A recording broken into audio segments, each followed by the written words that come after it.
Pues pedimos perdón por estos minutos de retraso, pero ya estamos dispuestos a comenzar esta reunión que es un motivo de alegría para nosotros. Muchas gracias a los presentes en la sala, a los que se han unido de forma telemática, a los equipos técnicos y de interpretación, muchísimas gracias. Y también saludo a las personas que vean esta grabación pasado un tiempo. Es un placer volver a tener la oportunidad de celebrar una nueva reunión del Policy Group Familia y Vida de CR. Mi colega Doreen Rookmaker y yo, Margarita de la Pisa, miembros del Parlamento Europeo en diferentes comisiones. Doreen, miembro de la Comisión de de Transportes y Turismo también, y yo de la Comisión de Empleo y Asuntos Sociales, de la Comisión de Mujer y Salud, entre otras. Tenemos el placer de contar con David García, diputado por Vox en las Cortes Valencianas, y Dulce Redín, profesora de la Universidad de Navarra, que participará de forma telemática como expertos para analizar el impacto de la inflación en las familias. La vida, nuestra vida, la de los nuestros, la vida de las familias, conlleva unos gastos mínimos. Comida, vivienda, servicios como la electricidad o el gas, el luminar, el calor, ¿no? La calefacción, el transporte, cualquier servicio que reciba la familia, ¿no? Necesidades básicas que tenemos las personas, bienes y servicios que consumimos y que a su vez generan riqueza. Hoy estos mínimos se ven amenazados. Nos hablan con tranquilidad y sin complejos de asumir cortes en la electricidad. Sabemos que llenar el depósito del coche supone el doble de lo que era hace un poco más de un año. En el supermercado existen problemas de suministro de determinados alimentos, como por ejemplo el huevo y la leche. Y si hay, existe un límite de compra. Los precios son muy altos. La cesta de la compra se ha encarecido. Son hechos que ya suceden en nuestro día a día, con una tendencia a seguir aumentando. No debemos acostumbrarnos. Son hechos gravísimos que suponen un retroceso en los mínimos que podemos esperar y exigir de una sociedad ordenada. La situación hace sentir a las familias una gran incertidumbre, intranquilidad, inseguridad, una situación injusta a quienes trabajan y se esfuerzan, que hace difícil la toma de decisiones sobre ahorros, sobre cómo gastar, lo que nos paraliza otra vez. La pandemia llegó de golpe a nuestras vidas y ha durado más de 2 años, algo que no podíamos imaginar. Ahora que deberíamos empezar a levantar la cabeza, nos enfrentamos a otro tipo de amenaza. Una amenaza que sí se ha visto venir, pero que no se ha buscado una solución a tiempo. A tiempo me refiero ahora, a este invierno, porque la situación de las familias ya es dramática, en muchos casos, además, es dramática de forma silenciosa. David García Gomis es diputado en las Cortes Valencianas y secretario nacional de la organización del sindicato Solidaridad. Ha trabajado desde los 16 años. Siempre ha estado comprometido con su entorno y en los barrios donde se ha criado. Conoce a fondo el presente de las familias y esa ha sido su vocación de esa entrega política, ¿no? Su situación, sabe cómo es la situación de estas familias después de la pandemia, donde muchas personas han quedado sin trabajo por cierre de sus empresas y ahora, con este problema sobrevenido de la inflación, pues empeoran su situación, ¿no? Cuéntanos, David, ¿qué ves? ¿Cuál es tu diagnóstico de esta situación? Muchas gracias. Bueno, lo primero, voy a intentar hablar despacio porque suelo hablar muy rápido por respeto a los traductores, a los que agradezco la oportunidad de poder llegar a todos ustedes en diferentes idiomas y agradecer a mi grupo, a Vox y al ECR la posibilidad de estar aquí en el Parlamento Europeo para apoyar un poco el argumento de Margarita de dónde vengo, pues simplemente decirles a ustedes que hace 3 años yo estaba descargando contenedores marítimos en una empresa logística y hoy tengo el privilegio y el honor de estar aquí sentado ante todos ustedes de la manera más humilde posible para intentar hacerles llegar la desesperanza de las familias, que tiene que quedar claro a todos ustedes que nos representan aquí, que las familias no son las culpables. Ni las familias españolas, ni las italianas, ni las portuguesas, no son las culpables. Esta desesperanza está llevando a un país del sur donde la palabra suicidio no suele estar tan ligada como podría ser a los países del norte de Europa, donde está más asimilada, por así decirlo, de 3.600 personas que se suicidaron de media en los últimos años, a raíz de la pandemia ha llegado a 4.000 personas, casi 400 personas más. Pero es más grave aún que entre los jóvenes, el futuro de Europa, que para algo tienen ustedes puestos ahí fuera en unos carteles, que la juventud es el futuro, pues los jóvenes españoles han aumentado el suicidio un 30%. Y según he podido hablar con diferentes amigos aquí que he tenido oportunidades abrumadoras, es lo que está pasando en España, pasa en Italia, pasa en otros países de la Unión Europea.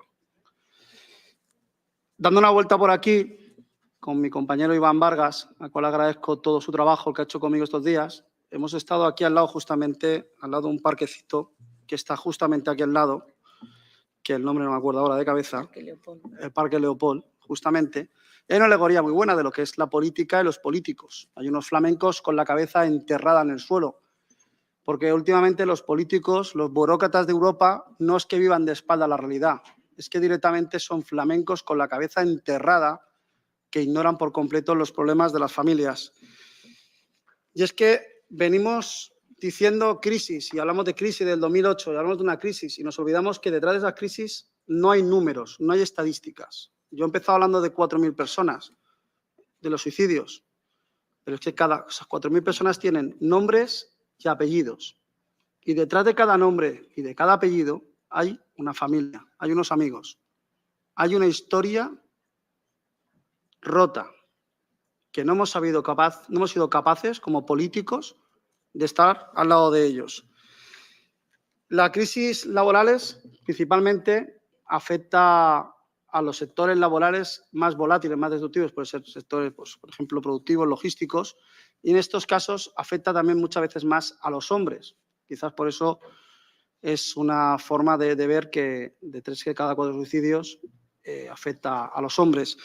Y es que la situación, yo hablo de España porque es la que mejor conozca, pero puedo decirles que simplemente si ustedes se parasen a tomar un café con cualquier colega, yo lo he hecho esta mañana con los compañeros de Italia y estoy súper agradecido la forma que me han transmitido la desesperanza, que no solamente hay en un país, sino en otro. La situación que hay del paro. En España tenemos un gobierno que saca pecho ante la cifra del paro.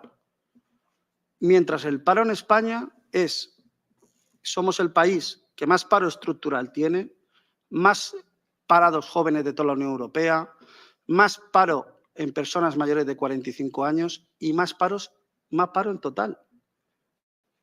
Y tenemos un gobierno que se atreve a sacar pecho cuando estamos completamente a la cola de todo. Y eso a la gente lo que hace es sentir una impotencia tremenda. ¿Por qué? Porque se nos está juntando una situación de la que se nos echa la culpa con unas políticas que atacan directamente a las familias españolas. Mientras tanto, tenemos que hemos perdido las familias españolas poder adquisitivo, es decir, tenemos menos capacidad de consumo. La cesta de la compra de los alimentos más básicos ha aumentado un 15%.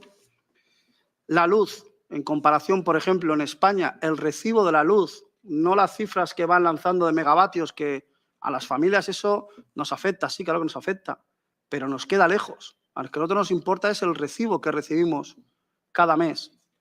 Pues en España ha aumentado un 60%, mientras en Francia solamente ha aumentado un 7,7%.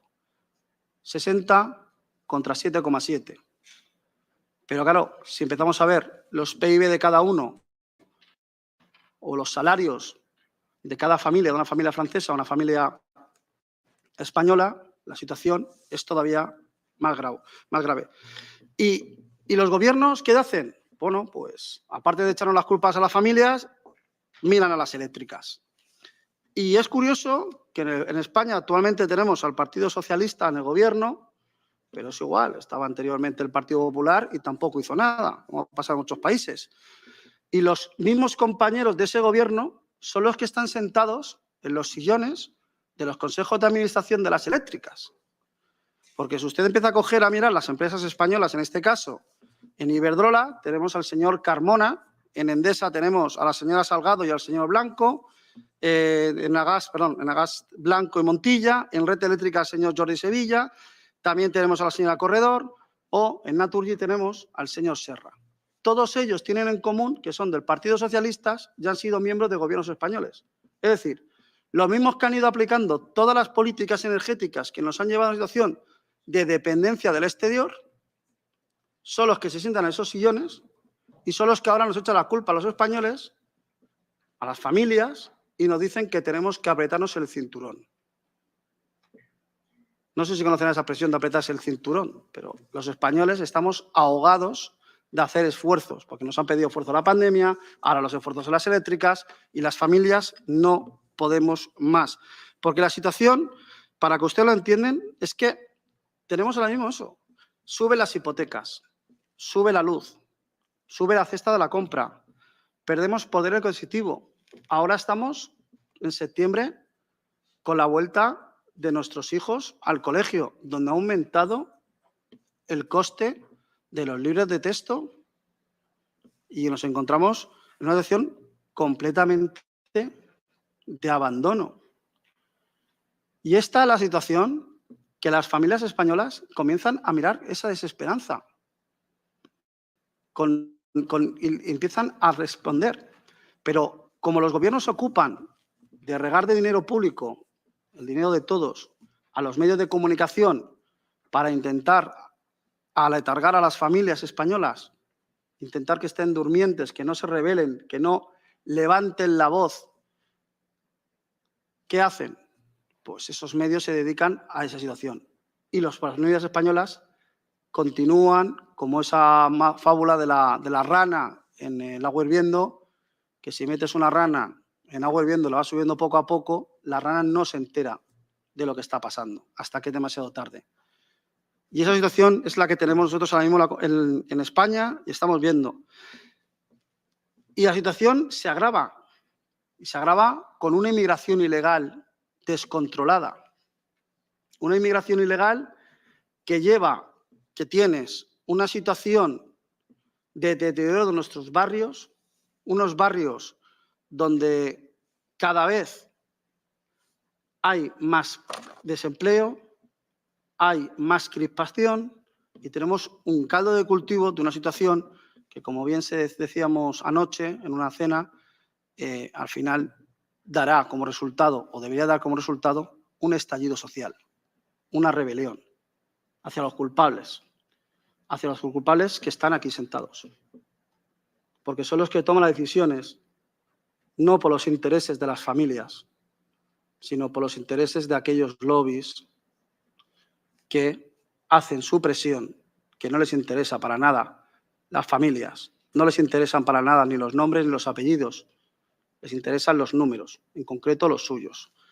Pero esto viene aparte por una cosa mucho mayor, porque la crisis no viene de ahora con Ucrania.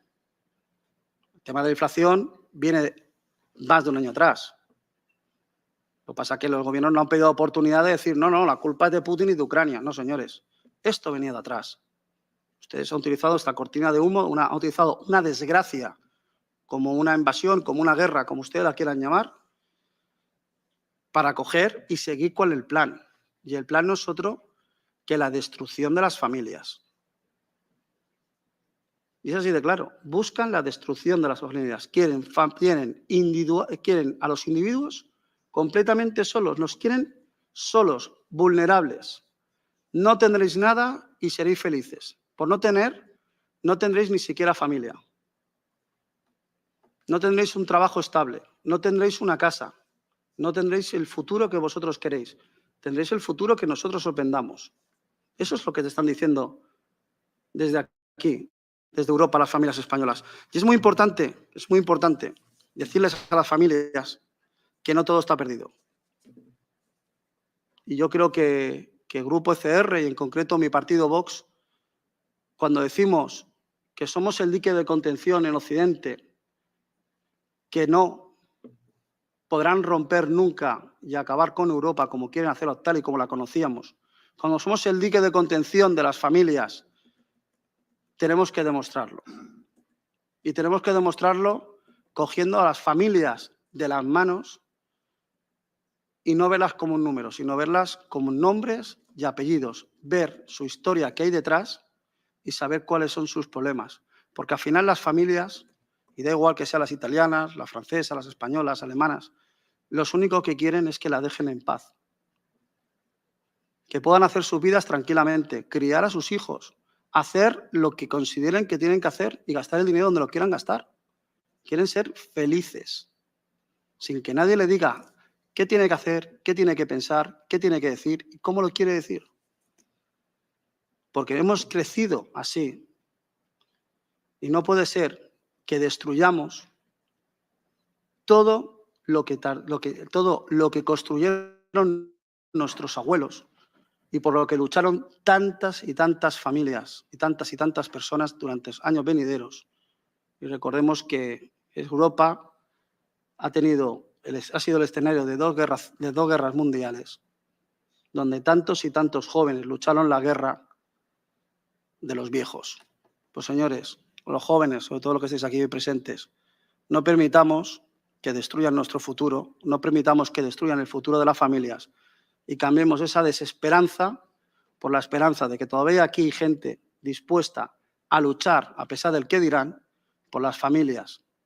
Y lo vamos a hacer y estamos comprometidos con ellos, y yo el primero.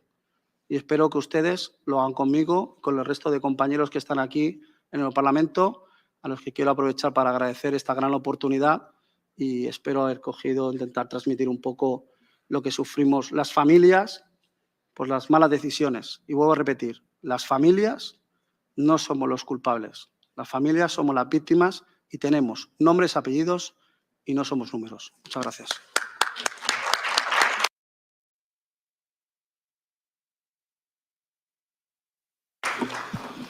Muchísimas gracias, David. Es verdad que para poder tener esperanza muchas veces hay que entender un poco de qué hablamos, ¿no? Ver qué opciones existen, no como remedios para estos momentos. En este caso es una crisis que entremezcla la economía más doméstica, ¿no? La de las casas, con la macroeconomía.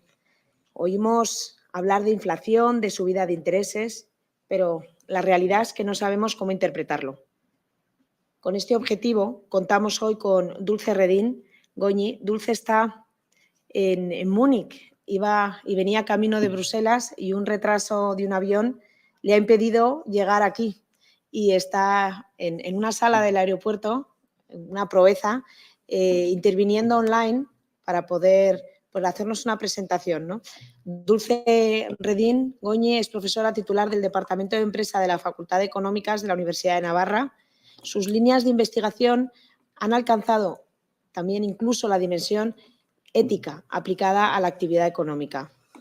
Muchísimas gracias, Dulce. Espero que funcione bien la conexión y puedas hacernos esta introducción que tenemos tan ganas, porque sabemos que va más allá de los datos fríos, ¿no? De los datos puros y duros, y nos vas a ayudar a entender de manera pedagógica un poquito más la situación que estamos viviendo las familias. Muchas gracias. Okay, so hello everyone. I apologize in advance for the noise that I may have. As Margarita has said, I'm currently at the airport. So I'm going to do my best to speak in English slowly, clearly for everybody to understand. So first of all, I would like to thank Margarita and all her team for this invitation. It is a true pleasure being with you today, at least online. And in my presentation, I'm going to try to explain what are the costs of inflation for families or households. In order to do so, I'm going to start with an overview of inflation in Europe these days. Then I will talk about what are the causes that has led us here, who are the winners and the losers of this scenario.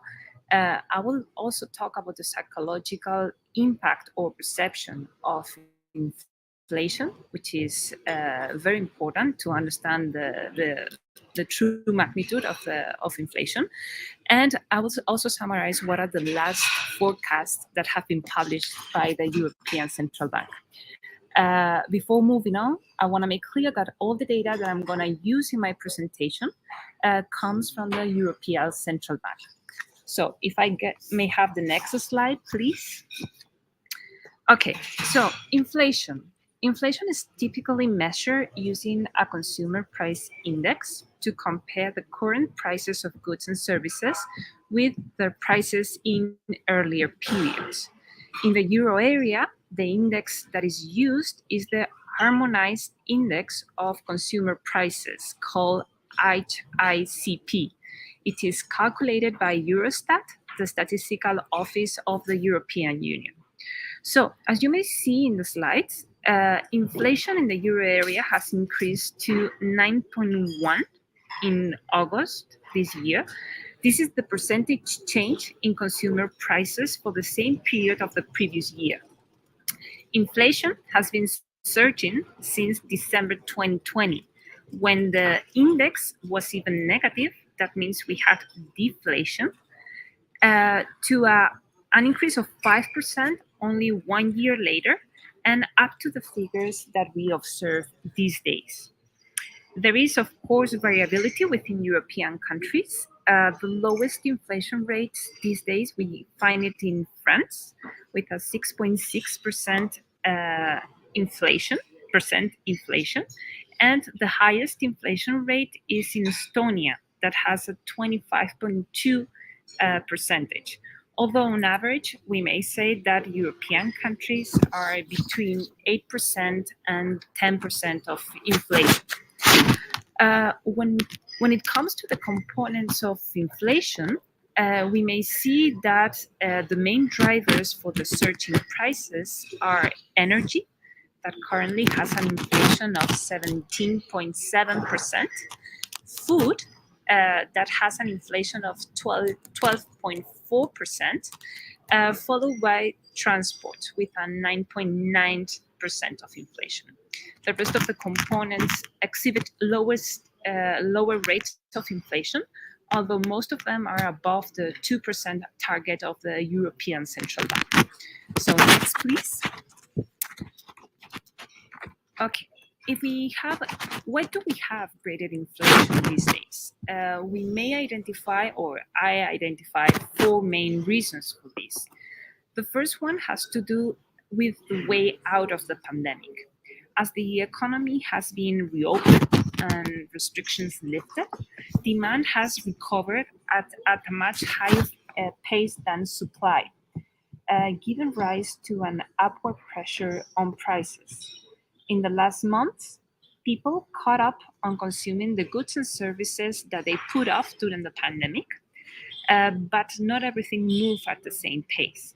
Companies are finding it difficult to keep up with rapidly rising demand as they rebuild supply chains that were badly hit by the pandemic. They are struggling with continuous supply bottlenecks and high energy costs. Next, please. The second cost are high energy prices that are pushing up inflation. During the last year, in 2021, already oil, gas, and electricity became more expensive around the world. There's many factors influencing energy prices. We had less wind in the UK, which meant that windmills stood still, droughts in Brazil that led to less power from dams, and the cold winter that consumed a high proportion of oil and gas reserves. Together with growing demand, this caused prices to rise quickly. In this year, the war on Ukraine only made things worse.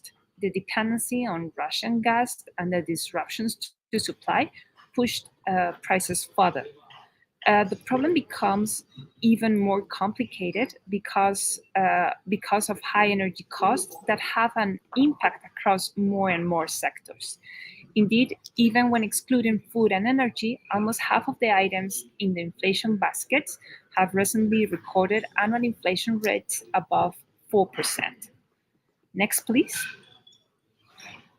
The third reason is our demand-side policies that we have during the pandemic. In December 2021, European leaders approved the Next Generation EU Recovery Package, which provided an additional spending of 750 billion euros in total. Other fiscal measures attempt at creating a safety net instruments like the pandemic crisis support, protecting workers and jobs, offering loan guarantees, and fiscal rules flexibility. The European Central Bank decided to provide monetary support through different packages of help aimed at offering asset purchases, facilitating liquidity, and different banking and capital market recovery packages. As a result, following the COVID crisis, the money supply grew at historically high rates in the euro area before reverting to a more moderate growth trend last year. These developments were due to significant money creation by central banks and commercial banks, supported by purchases of government securities. In parallel, government debt issuance also reached peak levels amid efforts to cope with the consequences of the health crisis. Next, please. And finally, the monetary policy response. The response of the monetary policy to inflation seems to be appropriate, performing a transition from the prevailing high accommodative level to policy rates towards policy levels that attempted to ensure the timely return of inflation to the European Central Bank 2% medium-term target. Monetary policy works with some delay. It can't help against short-lived spikes in prices. We need to keep in mind that making borrowing more expensive at a time when higher energy and fuel bills are squeezing people's incomes and companies' profits might have unwarranted consequences for the recovery. And higher interest rates won't solve the imbalance between supply and demand.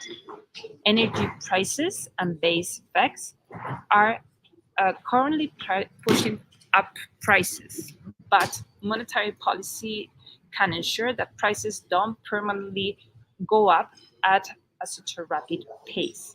Next, please. So, who's better off and who's worse off with inflation? Inflation affects us all because increases in the general price level means that the value of money decreases. In other words, you need to pay more money than before to buy the same products and services. There is a decrease in the purchasing power of money, which means that €1 today buys less stuff than €1 in the previous period. Society also suffers because high inflation can increase inequality. But as always, there's also winners. There are three key channels that shape how inflation affects wealth inequality. The first one is the traditional Fisher channel, through which inflation redistributes from lenders to borrowers by changing the value of nominal assets and liabilities.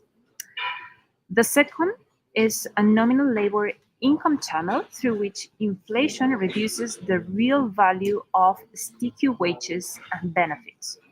And third, we have a relative consumption channel through which heterogeneous increases in the price of different goods affect people differently depending on consumption baskets.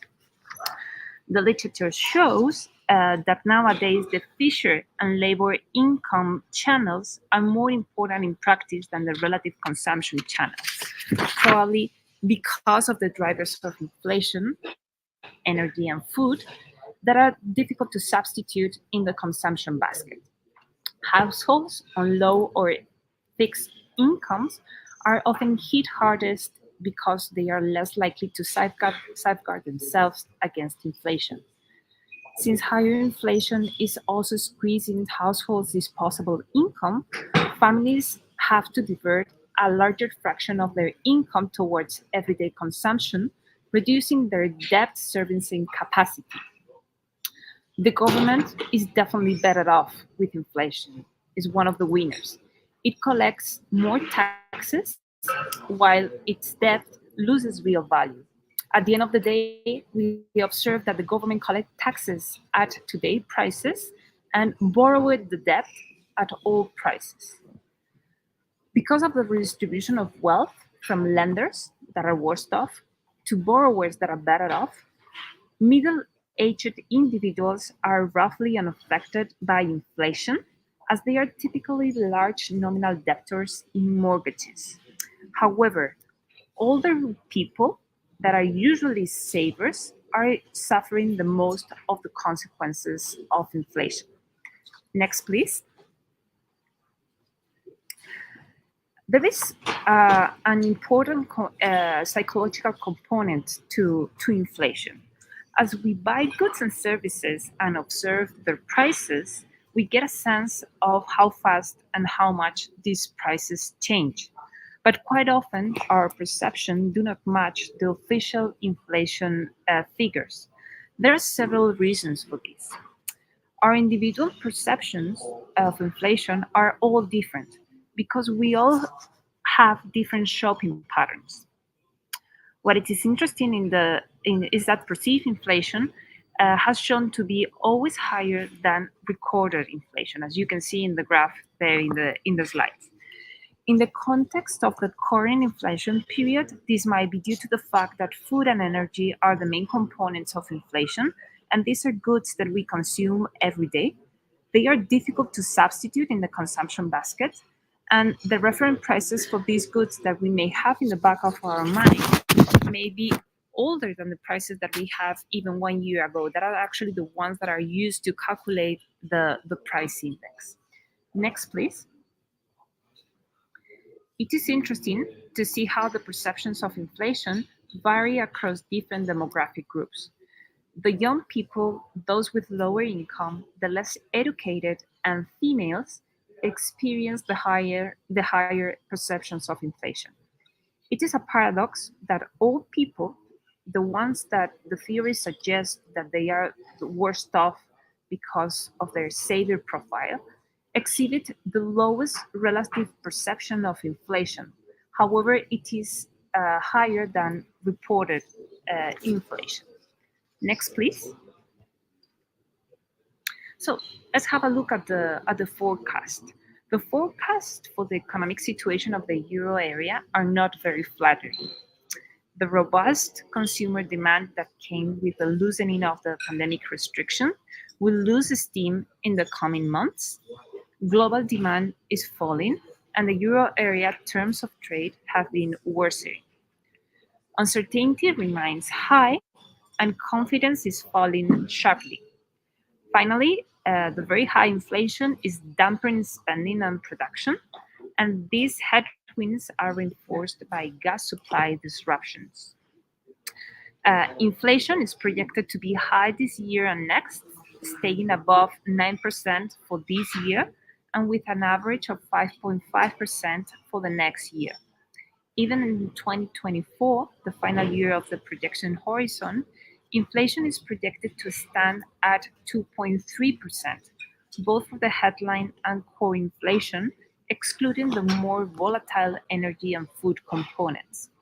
In the downside scenario, with a more severe energy crisis, headline inflation is projected to be even higher, reaching a 6.9% next year and 2.7% in 2 years. From the beginning of the next year, electricity prices and in particular gas prices are expected to contribute to the moderation of inflation.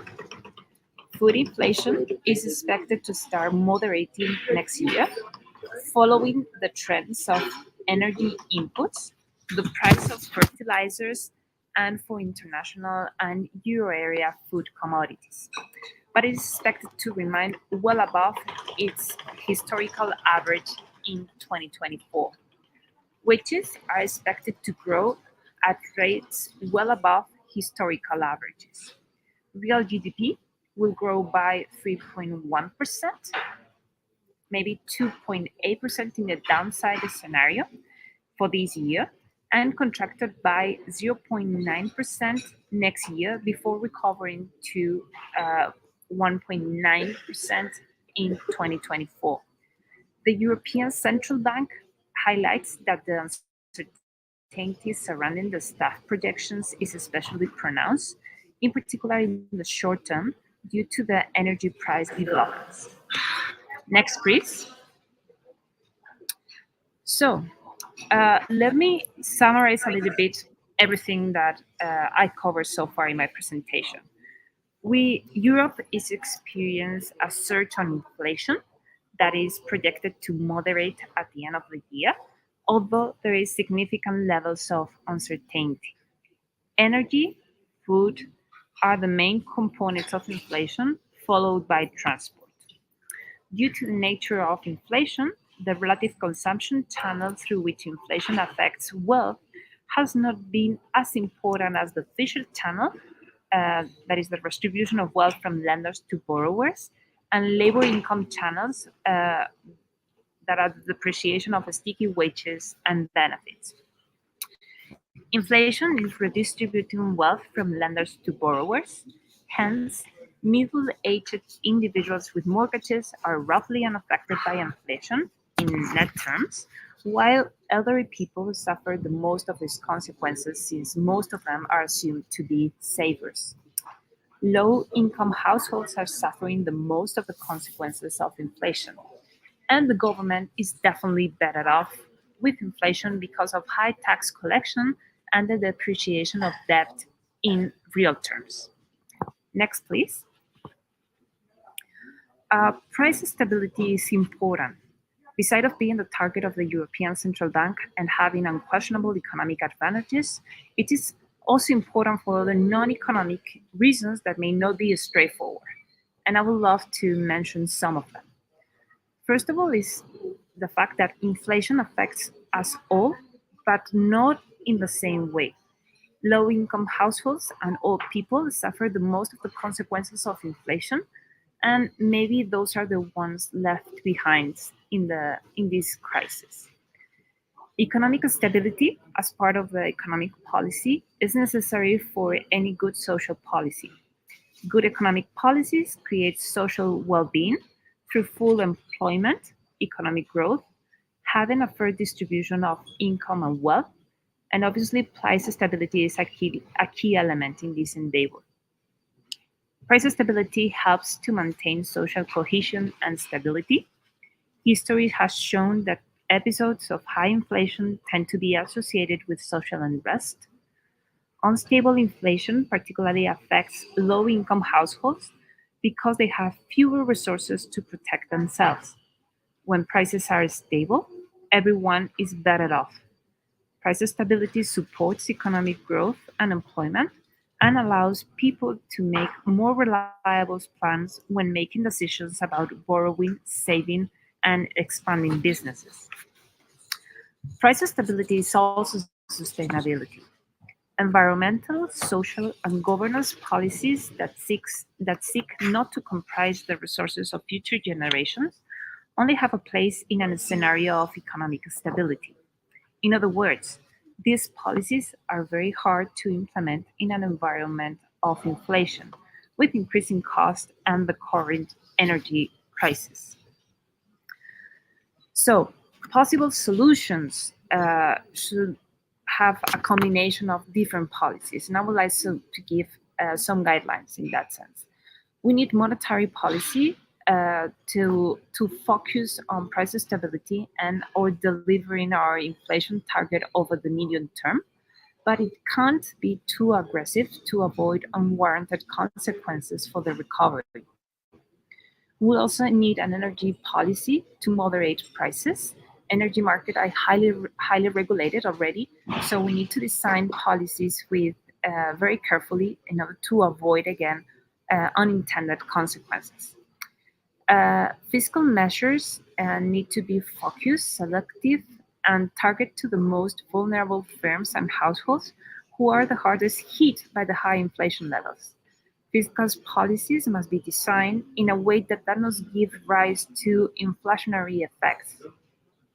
We may also have redistributive policy that helps the hardest hit groups, maybe elderly people with low incomes, with measures that help them cover the cost of food or energy. But it must be done and designed very well, again, to avoid undesirable consequences. Finally, we need supply-side policies for the industry to foster increased production, although the imbalance with demand is expected to be eased in the short run. Next, please. So, once again, I reiterate my gratitude for this invitation. I hope you found the presentation interesting, and now I'll be more than happy to answer any question that you may have. Thank you.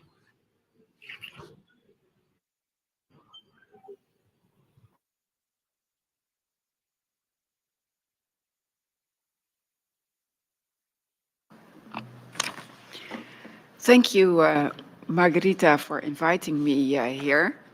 And thank you, Ms. Redin Goni, if I pronounce it right, for explaining to us so clearly what it means to have inflation.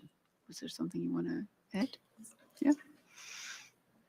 Sí, creo que ha sido una presentación que nos ha permitido tener una visión de conjunto elevada y completa de todos los factores que pueden influir. Muchísimas gracias, querida Dulce. Okay, I would like to go into a little bit about inflation as the previous speaker did, but I will also shed a light on the role of the ECB in this context. Inflation, as was explained so clearly, means that prices go up, and it's a question of demand and supply, and we all know that. The EU stimulates demand without protecting and ensuring supply. The ECB does not hit the brake, but steps on the gas pedal, which makes things worse. The announcement of demand by governments and the European Commission drives inflation in Europe. During the COVID pandemic, governments supported the economy by granting funds or delaying tax payments for businesses. After COVID, governments feared recession, as the European Commission did. And that's why the budget of the EU doubled by adding a loan and grant program for all EU member states, the Recovery and Resilience Funds. Since the COVID pandemic started in China, the supply of goods from that part of the world hampers.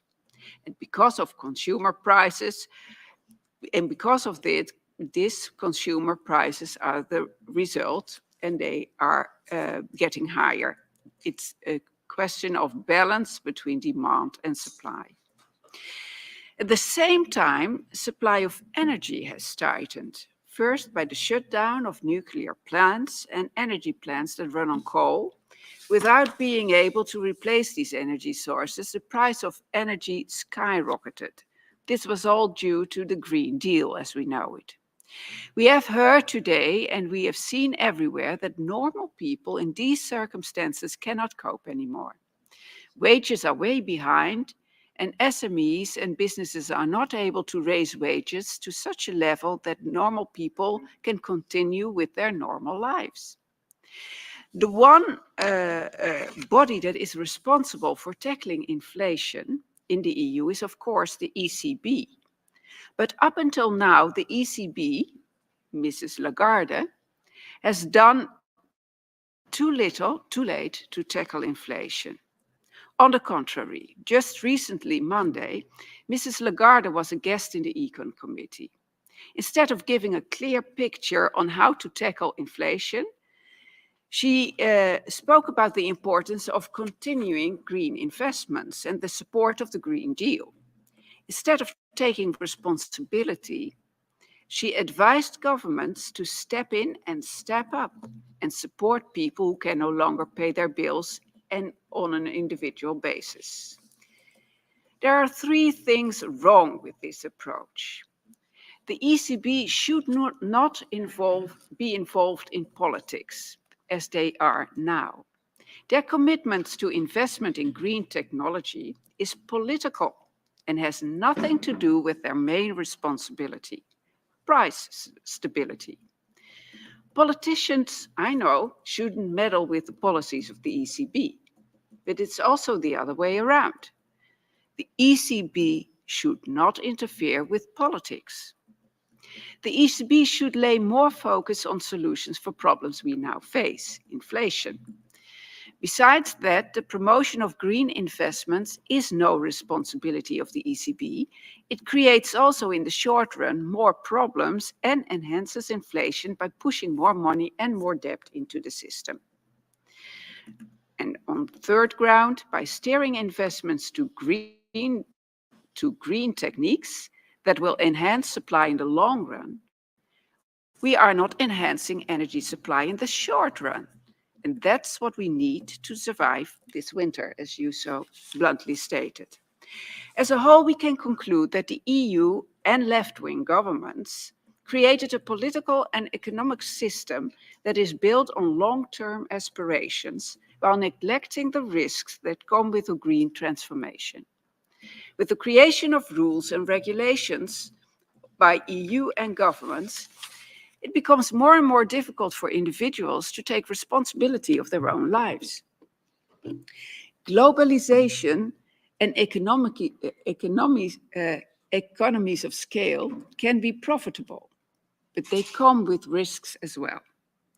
A stable society is only possible if the units on which this society is built are stable. And these units are families, and small businesses, villages and small towns. In their eagerness to create a new society, the European Commission and the EU Council and the EU Parliament are taking on a lot of responsibilities. Harmonization and unification create systems risks, and they may be very difficult to control, as we see now. Governments and the EU should create a stable and safe environment in which people are able to live, pay their bills, and plan their lives for the future. Therefore, it is needed that the ECB and the EU return to their original tasks. The ECB should cut inflation, and the EU should promote the freedom of movement, and governments of member states should protect citizens and enable them to plan their lives. Thank you.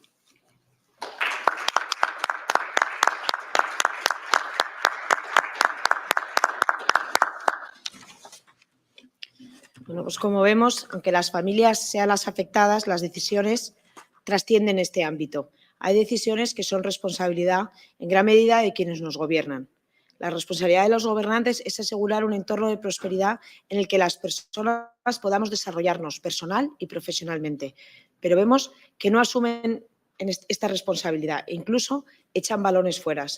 Como dijo la señora Ursula von der Leyen en el pasado pleno, en el Estado de la Unión, que si nos queríamos quejar de la factura de la electricidad, que fuéramos a quejarnos a Putin, ¿no?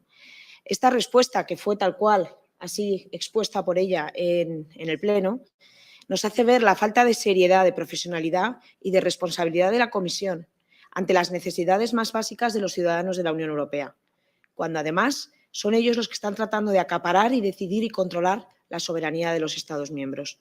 En muchos casos dejándonos atados de pies y manos, dejándonos vendidos, débiles y vulnerables.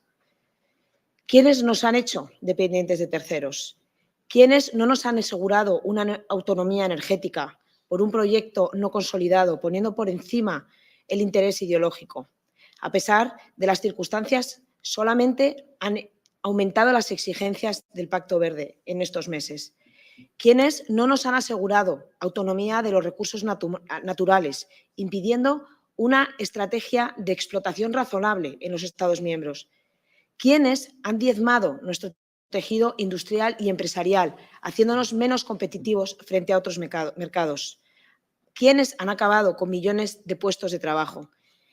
¿Quiénes están ocupados en exclusiva del desarrollo de pretensiones ideológicas, de desesperanza y enfrentamiento social, en vez de una buena gestión? Todas estas decisiones han podido ser corregidas después de la pandemia, donde ya se evidenciaron y no se ha hecho. Atender el calor de los hogares, pensar en los niños, en los ancianos. En la crisis del 2008 los países mediterráneos sufrieron menos porque tenían el apoyo solidario entre familiares. Pero desde el 2008 las cosas han cambiado mucho. Hay cambios sociales, una transformación de valores culturales, tanto civiles como religiosos, donde no existe el apoyo a la familia. Vemos cómo se desprestigia la maternidad, la paternidad, la falta de compromiso, la banalización de las relaciones, que han comprometido la estabilidad de las personas en las familias. Cada vez hay más personas que viven solas y aisladas, sin apoyo y afecto. Sabemos que cualquier problema en soledad se vive de manera más dramática. Es preciso, por lo tanto, restaurar nuestros valores, devolver el sentido común a las decisiones políticas. El componente ideológico que ha envenenado las decisiones tomadas en la Unión Europea debe desaparecer. Como nos han explicado tan claramente nuestros ponentes, hacemos una llamada a la prudencia y a intentar devolver un sentido común a la gestión. Pedimos la presencia de expertos, como los que nos han acompañado hoy, que puedan dar luz a las decisiones. Muchísimas gracias. No sé si tenéis todavía inquietud, nos quedan 5 minutitos. Si queréis alguno de vosotros aprovechar esta ocasión para hacer alguna pregunta a los invitados, rápidamente, igual tenemos ocasión, por primera vez en este Policy Group, que llegamos a este punto con este margen de tiempo. No sé si alguien tiene inquietud de intervenir. Si no, os invito a los ponentes, si queréis hacer alguna puntualización como final. Si no, termino con esa llamada al... mira, Ladislav Ilic, también miembro del Parlamento Europeo, se anima a intervenir. Question to Muchas Dorian. gracias. What do you think if European Central Bank was supposed to increase the interests to preserve, and if the bank didn't do it, do you think it is because of the debts certain member states have? What would increase her total debt of this they have? So do you think that it is also a political question, as you said?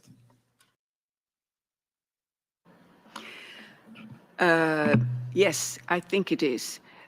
It's also because, of course, we have seen that the ECB is always a little bit more slower and a little less aggressive than the American Central Bank, for instance, the Fed. But because of large debt in Southern Europe, I think that's the reason why they're hesitated to raise interest at the moment when they should.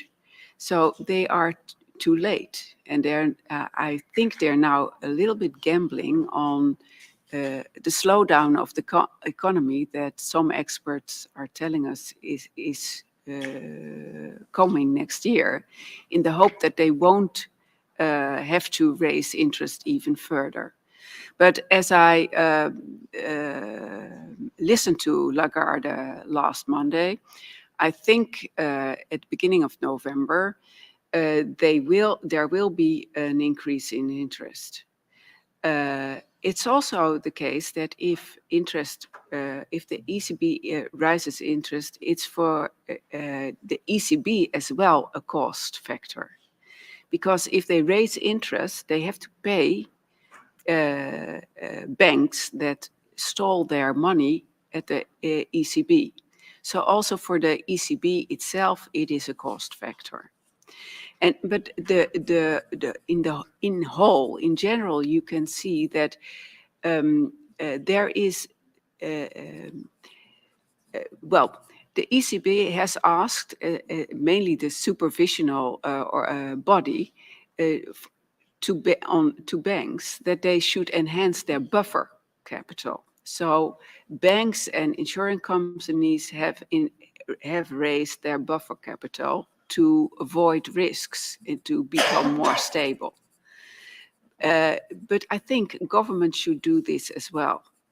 Municipalities should do this as well. Families should do this as well.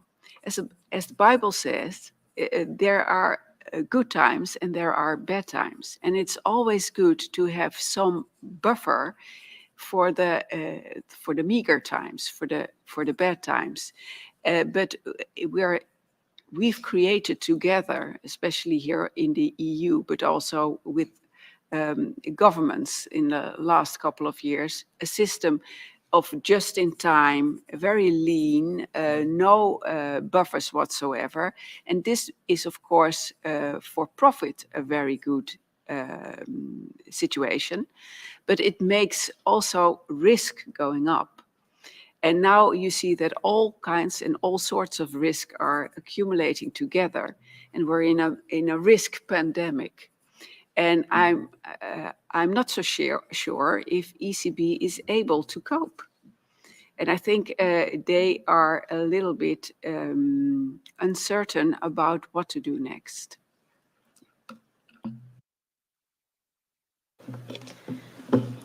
Pues nos despedimos.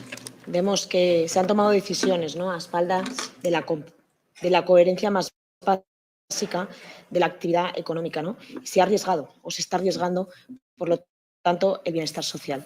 Muchísimas gracias, Doreen, por tu maravillosa intervención y por lo bien que nos has explicado y nos haces ver la importancia, ¿no?, de que los factores económicos se tengan presentes. Yo trabajo en la Comisión de Empleo y casi nunca escucho este tipo de argumentos, porque siempre los argumentos sociales se dan como prioridad, ¿no? Y nos olvidamos muchas veces que para poder ofrecer servicios sociales tiene que haber una coherencia, ¿no?, con las cuentas, con la economía, ¿no?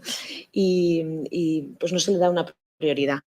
Muchísimas gracias, David, por estar aquí, por haber venido desde Valencia y acompañarnos en estos días.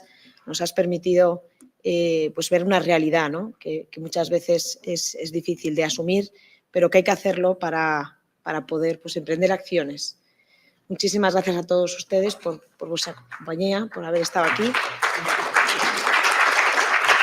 Muchísimas gracias también al servicio técnico, a interpretación, que siempre nos acompaña y nos da la oportunidad, pues, de entendernos en esta torre de Babel que muchas veces es el Parlamento Europeo. Muchísimas gracias. Muchísimas gracias.